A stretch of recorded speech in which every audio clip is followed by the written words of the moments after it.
The banner. There you go. Hello, hello. Hi. How are you? Oh, we hear your wonderful jazz music, Natalie. We have some good background music playing. You weren't supposed to be hearing that, but oh well. I just was like, oh, I do. I still heard it. I was really enjoying it, which is why I didn't say anything before. But I didn't know if you wanted to let it play. Well, it's far away, so I would have to get up. Is it disrupting? No, I like it. It's Okay, fine. let's leave it. Yeah, let's leave it. This is how we do, everyone. Welcome, welcome. Now we are Welcome. having our conversation, women rising conversation with Natalie and Keyshawn. The And first of our new series, Women Rising. yes, So I want to celebrate that. we're always Yes. expanding, growing, creating, co-creating, and we felt a need to address women in particular who are aspiring to leadership, who are in leadership, who experience different challenges that we see come up in our coaching conversations. And so that's what this series will address and seeks to address. And we're excited. Yes. And we came up with Women Rising because our first series was a new leadership playbook, and we love doing that. We did a number of sessions on that, but this one's going to be really, really kind of honing into the challenges as Kishan just mentioned, women face, and ways we can help all who listen and engage in our content to elevate their leadership and just have new perspectives on the way they see things in their corporate arena. So that's the goal of this series. And this one, Solo and Siloed, we picked it because it came up in our last one of our last lives that we did, and we Mhm. just had to go with this because it's just such a common thing, a Yes. trend that we have seen with clients we've worked with, prospects we've talked to, when we Mhm. see out here doing their thing, like and there are two aspects. So we're going to get into the solo aspect, the siloed aspect, Yes. starting with the siloed aspect first. But first, is to give us a brief introduction about who we are. Yes, let's introduce ourselves. Looks like we're going to dive right in. Let's introduce who we are. I'm Yeah. Keisha Hughes. I'm a happy wife today. Happy, happy mom. And I'm founder of Neurosavvy Leadership, which is a neuroscience based and driven coaching and leadership development organization. So we help both people on the organizational level and individual level with leadership development, finding their voice, becoming more confident leaders, learning how to be inclusive and engaging in the workplace, building healthy organizational cultures. It's work that I love and enjoy. And I'm also the co-creator of the Savvy Sisterhood Circle that you heard Natalie mention. And we'll tell you more about that at the end of our chat today. Yes. So I'm Natalie Jovity. You hear my accent. I always forget to mention that. I'm Love originally from Trinidad and Tobago. I'm an immigrant, first a direct immigrant from Trinidad and Tobago. I am not a wife, but a free and independent woman at this Yes. point. And my company is called The Unveiled Way, and I call myself the Brilliance Unveiler because one of the things that I was shown by, the divine is that I see potential, I see possibilities, I see the brilliance, the expertise, the superpowers in the people I coach, and it's just something that I get very readily. And so I work with women who are, typically on the cusp of a big shift, either a Mm, shift in their role, a shift in their position in the company, or launching into entrepreneurship, or just wanting to get into the higher echelons of leadership. mhm. And they are somehow blocked by something, or their own selves, and they need that unpacking and unveiling of who Mhm. they are. So a lot of what I do is work on the leadership posture, and that's a whole posture. That word is a whole Yes. loaded word in itself. We'll get into another time, I guess. And also into what is their brilliance, what is their expertise, what is their shine. And so I'm Mhm. also an author and a speaker, and I have an affirmation card deck I created called She Shines. So I'm all about women. I also am a mentor at an entrepreneurship community in Maryland. So I think my whole brand is about upliftment, elevation, empowerment. And I just love doing these lives with Kishan because then we get to do our things together and Yes. create this amazing space for us to share knowledge and wisdom and answer any questions as they come, and open the space up to just help people, women rise and thrive, which is why it's called Yes, Woman Rising. rising. I love that. Thank you for dropping the gems already and sharing what we love and what we're doing here today and our purpose. And to dive right in, just to set the foundation for the conversation, what do the terms mean, Mm. solo and siloed? And I just wanted to share our own understanding of what that is and what we're going to address today to help people build bridges to thrive. Yes. So we want to start with siloed first because it's Yeah. something that it's a word that actually came up. Those words came up because Sean said them in the live, and I was like, that is so good. So what is siloed? We all know a silo is like a unit, a thing.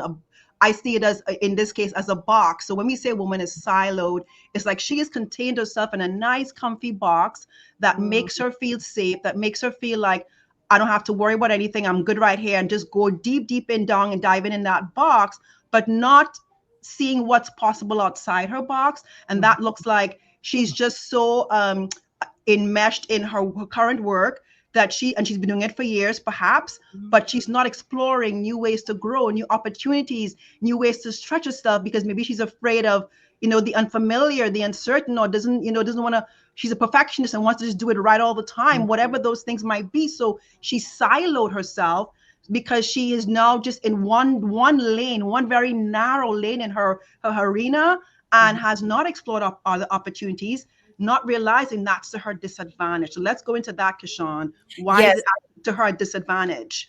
I also want to share my perspective from an Yes, sorry, yes. organizational context of a silo. In my corporate leadership experience, when organizations, people, teams are working in silos, there's a lack of collaboration, a lack of cross-functional engagement. We're not Mm-hmm. talking to each other. Sales is in their own box and world, and marketing is operating in isolation, and engineering is operating in isolation, and it creates a sense of internal tension that's not helpful for innovation, moving forward, for progress, revenue, and Yeah. it just speaks to a negative experience with A organizational culture. Disconnect. disconnected, yeah, culture. Disconnect. So working in isolation, people do it individually for reasons of wanting to feel safe, of wanting to protect. And I can see that how that can happen also in groups and in teams and in organizations. So solo and siloed, we're starting with the siloed. And we want to share not only individual ways that people can build bridges in their careers for themselves to uplift themselves and to grow and progress in their careers, but also things that organizations should be doing to help Right. people do that. Right. Okay. So let's think of one of the disadvantages of Yes. being siloed. And that one of the things, and especially in today's environment where everything is moving so fast and technology is at the helm of everything, Yep. it's so easy to become obsolete. Ooh. Back in the day, like when I mean, I'm older than I look, y'all, but back in the day, when you looked at somebody's As am I, resume, because you, what doesn't crack. you, You can't tell, you can tell. back Yes. in the day when you looked at the resume, you actually valued someone where you saw had like 5, 10 years experience in one company. That was a great thing. True. In today's fast moving accelerated environment, that Mm, actually looks like somebody's like, it's like, what else have they that's done? You what want to see more. It's like, that's yes. all. That's one job, this one thing, 20 years of the Mm, same thing. So that ability to show adaptability, variety, multidisciplinary skill sets, mhm. that is so needed. And you want to be able to showcase that you are multifaceted, as most of us are. Most Yeah. of us aren't able to, or shouldn't want to be boxed in any kind of one area, small area of expertise. We want to be able to say, I'm good at this, that, and that, like have multiple lanes that we can shine and thrive in. And Mhm. so the biggest disadvantage I see is that becoming, as I use that word, obsolete, becoming almost invisible, because while Mm, your skills might still be valued, you won't be the person they look to for promotable, and you mhm. won't be seen as a leader because you're literally like the expert in that field, the producer, the executor, the Mhm. doer, not the leader, not Wow. leadership potential. So that's a real disadvantage of being siloed. Yes, and I can see how that would affect me personally. It would affect the money that I'm able to bring home. It affects me long term, how I'm not able to advance, to save, to invest, to grow financially. There's a financial limitation for me. And I can also see the financial limitation for organizations who are not Right. able to really pull from that cross divisional or cross functional knowledge. There's that experiential know-how that's deep within individuals who may have only seen how to do one thing or worked in one field And or realm. Yes, one structure, and that, and so so the company would have to go outside to find that's people who it. can do different things. So that's like not taking advantage of the current the valued expertise that's there, because they only have a limited bandwidth, so they Yes, have to go outside to find new expertise, which isn't good for the company, isn't good right. for the individuals, right? It's not, because people on an individual level, I wouldn't feel like I'm being cultivated from my organization. I don't have opportunity. Where are the opportunities for me to grow as a leader? Where are the opportunities for me to even learn that I am a solo and siloed practitioner? I didn't even have that perspective. I didn't even have that view of myself. If Right. it's not provided and presented within the organizational context at leadership development workshops, ERG functions and things of that nature, where I could hear this kind of understanding and information to self-reflect, to make different Mhm. choices for myself, to challenge myself, to grow, To to grow, and that's the thing. I mean, so this posture of I'm always learning, I'm always I love growing, that. having that mindset, that posture, because so that's when you're open to, I want to learn this new skill set, I want to learn this new technology, I want to learn this new process, and that's when you say, I wonder what it would be like to work on this with this team, with this in this department. Like, so literally shifting. I have one of my clients, I mean, she shifted from being a or what was it called, like a project manager in a specific area, to Mhm. going into the broader realm of her big organization, where Yes. she became into the leadership realm, because it was more of a nationwide role as opposed to a Mhm. specific team role, based role with Yes. a specific function. she Mhm. she jumped, and it was very scary because she had no, that's the thing, you have to take the leap. She had Yep. to take a leap where she didn't have the foundation of, well, I know how to do this, because she hadn't done that quite before.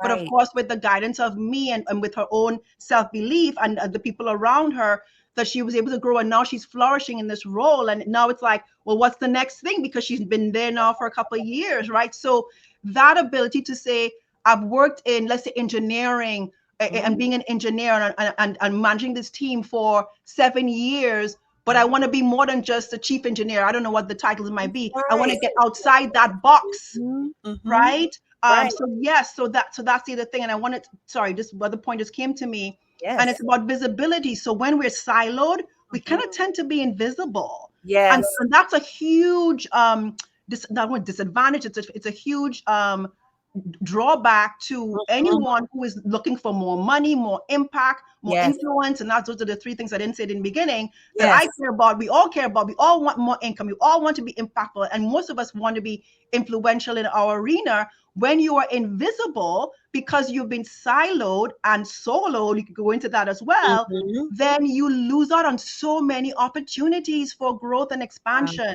Speak to that, Mm. Kishan. Whew. I just That really resonates with me personally, personally, because I personally have experience and go back in my mind in my career of when I loved what I did, and it was very important to me to do good work, and I was very heads down, putting out great results and doing good work.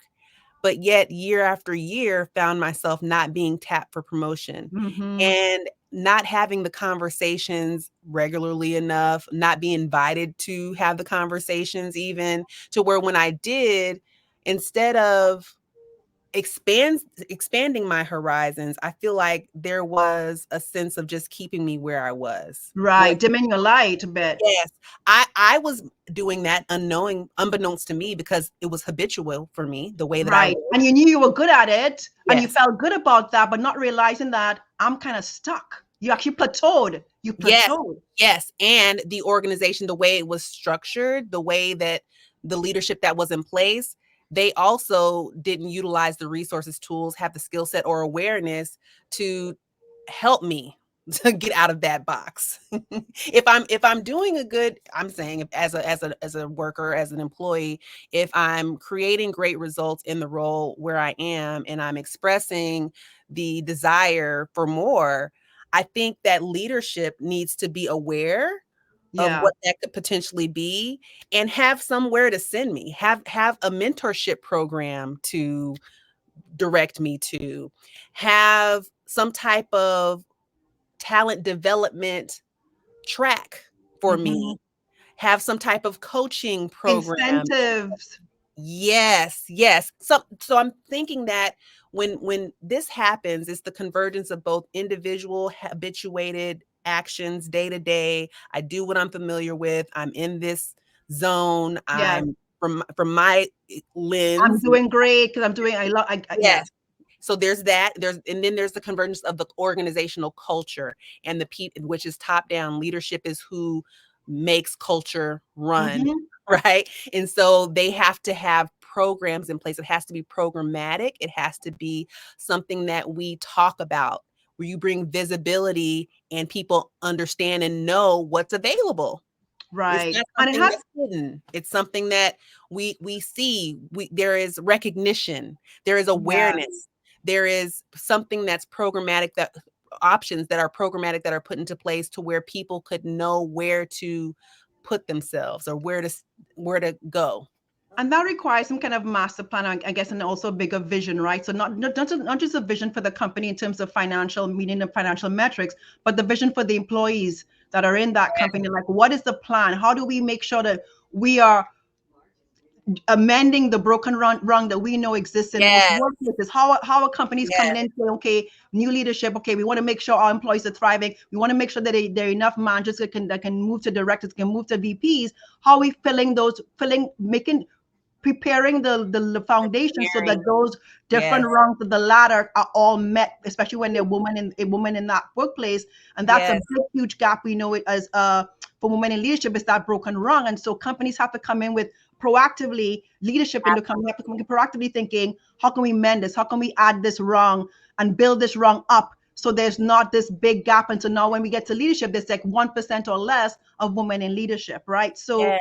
but that also requires, yes, so it's the individual and organizational. And I guess the other aspect to that, go ahead. I was thinking the management in between, because typically people don't leave companies, they leave bad managers or managers Yes, who are ill prepared and who were not trained on how to lead people. They might have been very accomplished individual contributors themselves. that's the Who did, thing. that happens so often in the people that we see come through in our coaching engagements, where these individual contributors who were stellar at what they did, They were they might, producers. They were yes, good at producing, but not good at leading, not good at team building, not good at yes, relational, management. And that's so, right. Shannon and I, a lot of times when we've spoken in these lives, we talked about how leadership is more about being than doing, and also to be Yes. a great leader requires for you to be inside, to be very self-aware, to be very Yes, mature and have and certain communication skills and things in place. yes,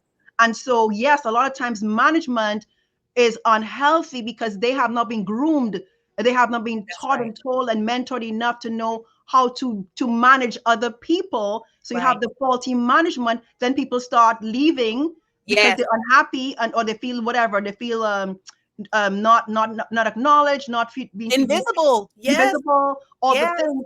And so you have the downsides, not just for the individual person and woman, but for the company and the culture.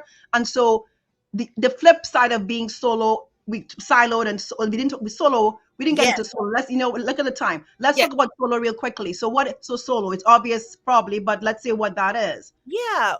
I would say, from my perspective, it refers to individuals who are working independently. It refers to, in my mind, the first thing that comes to mind are those individual contributors and then, so there is the personality trait of just being a solo lone wolf type of person who Yeah, approaches work. And there are reasons for that. yeah. Avoiding opportunities to collaborate, to network, to expand your horizons when it comes to working collectively. So you have more of an individual mindset. So it can be a personality trait. And then also a practitioner. You can be like just an individual practitioner. Maybe you're Hmm. specialized in your expertise.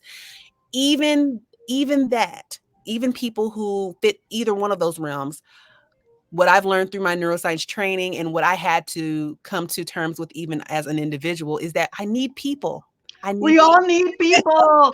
community. It's like I can't do any of this alone. But so often, oh my gosh, it just came up in a coaching conversation last week with a highly intellect is one thing, you know, highly intelligent, capable, knowledge-bearing person who has no support, who feels a lack of support professionally, personally. And so what I work with clients on is building, if that's a ladder, building the rungs of support for themselves as individuals, because that will be utilized to climb as well. That will be utilized to grow Absolutely. and I expand. mean, and sorry, I didn't mean to cut you. Oh, go ahead. No, yes, go ahead. Yes. So that gets into me, like, so I mean, this is because my own experience in my career, I did not have mentors. Again, I'm an immigrant, That's so right. I got my first job, and was there for 15 years. Different, but I would say, I look back and I'm like, I was very adaptable. I was on many different teams. I jumped a lot of different places. But every time I advocated for myself. So that's the other thing. You have to know how to advocate for what you want. You have to know to say, like, well, this team isn't going anywhere. Let me go and look at the other team. And you have to be very aware of what's happening around you, not be just so focused on your job and your role that you're not seeing the fallouts in the bigger organization. But the other thing, so me not having a mentor, back to that, and knowing that the difference it would have made in terms of knowing where I could have positioned myself, how I could have advocated even better than I was doing on my own, makes me so a big proponent of the success squad, as I call it, and especially when it comes to sponsorship. And like, even more than mentors, the advocates and sponsors who are literally going to use their leverage and their platforms to help you elevate and uplift you in your professional career. But to get to those sponsors, you have to even know it exists. Number one, you have to even know, like, what to do to get. I did not know of those things when I was working as an employee. Same. As a person only. Yes, in my and now that I do, like, and sharing in my book, It's Your Time to Shine, girl, that one of my friends who told me her story, it blew my mind. She was lucky to get a sponsor early enough in her career, and that sponsor, I mean, this is crazy. That sponsor, a woman, helped her get her next 4 roles in different companies. And right now she's in the C-suite. And she got that role from that sponsor. And I literally, my jaw dropped as I heard a story. And it was just like, she formed a bond. They kept connecting. And this person just kept on elevating her and giving her. Because here's the thing, with sponsorship especially, this last role, she had applied for the role herself directly, didn't get any gaze on it. When the sponsor came in and spoke to the people she knew inside, guess what happened? She now had to prove that why they wouldn't hire her, right? Because the sponsor had already advocated and said how amazing she was. So all she had to do is show up and say, this is me and here's what I do. And literally the job was hers. Sponsorship is gold. But even if you can't get to that right away, finding that mentor, that person you can say, help me understand how to do this better. What do I have to ask when I want to get us out? Like, it was within your company, outside your company. As a coach, we coaches are actually mentors as well. I mean, people don't see us that way, but that's actually what we're doing as well. So half the time is like giving perspectives and advice that our clients wouldn't see on their own. So that success squad is gold. It's everything. This idea, and again, me being somebody who had to navigate my journey for many, many years on my own, I thought that was the way to do it. Even when I launched into entrepreneurship, I'm like, I got this. I'm going to do. It was Natalie with Natalie, you know? Yes, that's right. Now in this iteration of a new business, that's the reason I'm collaborating with Kashawn. Yes. We've learned our lesson. We've learned not to operate in that way. My personal experience just growing up, I'm the eldest of 4 children. I had the intellect, thankfully, thank you, God. It's like, I'm a learner. I enjoy learning. I enjoy knowledge. And so I would always hear, oh, Keyshawn, you're smart. You'll figure it out. Keyshawn, you're smart. You'll figure it out. And that became the talk track in my mind. I'm smart. I'll figure it out. But there's a whole nother level of smart I had no exposure to, no awareness of. That was the relationship development kind of smart, the kind that's not so self-reliant, the kind that just reaches out and can actually vocalize, I need help in this way. This is the kind of help I need. So knowing how to vocalize is a big thing in itself. Like, even knowing how to act, And Yes. even, first of all, even being aware of the need, we have one, That and then asking and being vulnerable enough to say, I lack vulnerability. this, I need that. Oh, that right there, skill. Okay, that is a skill building experience, and it's taken years to get to the point where I am now, where now it's more just a habit. It's like intuitive. It just happens. I'm in the flow of it. But it took, there were steps that I had to climb. There Yes. were times when I had to fall and experience um just depletion, feeling completely depleted, burnout, I'll say. I had to experience trials and tribulations to get to the point of where I'm learning the lessons that we so now easily share Yeah. freely, like how we do on this platform. And I would say, I think it's a thing with the high achieving women that we were, and we still are, Yes, but we're more healthier recovering. in that, healthier high achievers. But as a high achievers, you have that mindset of, I can figure it out, I got Mm, this. yeah, And we think that's like, we actually hold it as a banner of pride, we and like, do. but it don't, not realizing that, okay, but only so far, because honestly, that's not the way to really accelerate and It's true. get to where you need. Talking about building bridges to success, Right. the best way to build a bridge is to have a village, a community, a tribe, a Yes, team of people who are a for you, squad. to help you walk across the daggone bridge. Because the high achiever orientation and a way in which we were living our lives at one point, I was thinking as you were talking, takes us further outside of our natural humanity and more into like a Mm, robotic machine-like way of existing, checklist oriented, very just automated. cognitive. Yes, yes, instead of just being fully in ourselves, vulnerable, and willing to collaborate, willing Yeah. to co-create, willing to partner, willing to support. And I love that you brought up mentorship because it's two-way. It's not one directional. So I can be someone's mentor and have a mentee, but actually they're sharing information and knowledge with me that's mentoring and supporting me. It's bi-directional. Sure. And Yeah. that's what we need. That's the kind of community we need. And I wanted to ask one final question because we're going to wrap up Yeah. about just identifying the bridges. So I feel like you have laid those out. So community, squad, mentorship, sponsors, coaching. Is there any other type of bridge that you wanted to speak to? And then I'm going to share some organizational bridges that we need to have in place as well. In terms of the solo, right? So, Yes. I think allies. I mean, we didn't talk about allies. Ooh, So allies would be your colleagues, right? So that's huge too. Like, so having people around you where you can like say, this happened to me, and share experiences, learn from their mistakes, they learn from your mistakes, give you perspective too. So allies are all part of that as well, even though they're on the same level typically, or even could even be lower than you. It's not about the rank. It's about the community, the people who are for you, who want to see you succeed and thrive, and that will do what they need to do within their influence and domain to support you. So that could be above you in terms of mentors, sponsors, coaches, or it could be on the same level as you. That is mhm. part of your team, and that is part of what creates a culture Yes. of a healthy culture of collaboration, Yes. a healthy culture of connection, a healthy culture of belonging. When people can Mhm. come together at all the different levels and see each other as the beings, humans, like we're saying, human beings, not Yes. human doings that we are. Yes.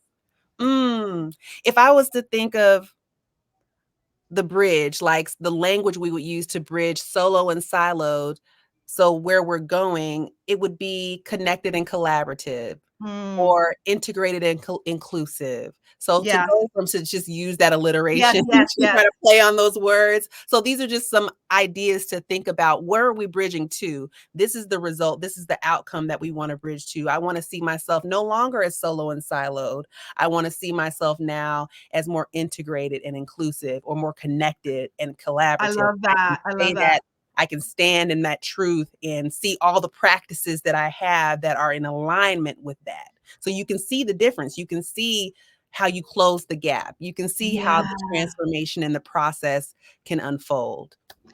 And I want to say just quickly, like when I think of, I don't know, because we talk about resume. When I think about resume, and you see like when you see somebody with a resume and there's just one set of stuff, the same stuff over and over again, that is not attractive. That's not compelling. When you see a person's resume with different multi-skill sets, Yes. integrated together, but like you can see that they're multifaceted. Like Yes. guess what that happens? It happens when you open yourself up, when you're not solo and siloed, but when you're saying integrated and inclusive, when you're Yes. doing all the things to be a part of a community, be open yourself to learning new things, be adventurous, be open, be curious, be willing to try what's not like my client, when even when it feels like I don't know how to do that, I haven't done that before. But when you learn it, you're like, I am good at this too, and see yourself in the new level. You add Yes. and The and and too. And I yeah. love adding the word yet. I can't do this yet. You know, it's like you just add yet to the end of any type of Right. statement about where you I will are get there. I'm not there right now, but I don't now. have to be so Yes. worried, right? So gosh, Sean, look at the time already. I Crazy. know we're already at 30 minutes. I wanted to just two or three points I wanted to share about what organizations can do to help their employees and help their culture become a more connected and collaborative culture. Do some things like coffee chats, so they can be virtual coffee chats. I've been in organizations that do that very well, and it's programmatic. Like I said, everyone in the organization knows that this is a program that is ongoing, where people can sign up with anyone in the organization and learn about what they do, to network and to collaborate. Have some type of coaching and mentorship program that is made available and that is communicated about, that managers know about, people leaders know about, that they can share with their employees, the people who report to them, so they can know where to send people who want to grow and who no longer want to be solo and siloed. They want to expand and grow and possibly move around or move up in their career. Those are two things that I think are simple, easy to do. We have many more, including our program. Well, I was going to say the great segue to the Yes. Savvy Sisterhood Circle, Yes. our leadership development program for organizations and companies who are looking to elevate their women, give them a space to learn about really important topics and pillars that we have outlined, and also to collaborate and connect with each other and to rise and thrive. And we, Prashant's put the link. We have a lead magnet. I don't know what I want to call it that. We have a resource the resource that you can find on our platform on Podia, Savvy Sisterhood Circle. But we are, so excited about this program because, again, back to everything we're talking about, at the end of the day, it's individual, but it's also organizational. And for anybody who's listening who has that influence to start a program and to want to learn more, we are here to share more about what Savvy Sisterhood Circle is about, and how we as coaches and as women who have walked the walk and now talk the talk and still walk the walk, how we can support and build up that team and that woman group in your company or organization, so that they stay and they're happy, they're fulfilled, and they are rising and thriving. I couldn't have said that better. Thank you all so much. If you have any questions, please reach out to us. We provided the links, and we'll be back again soon with another compelling topic. See you soon. Bye. Bye.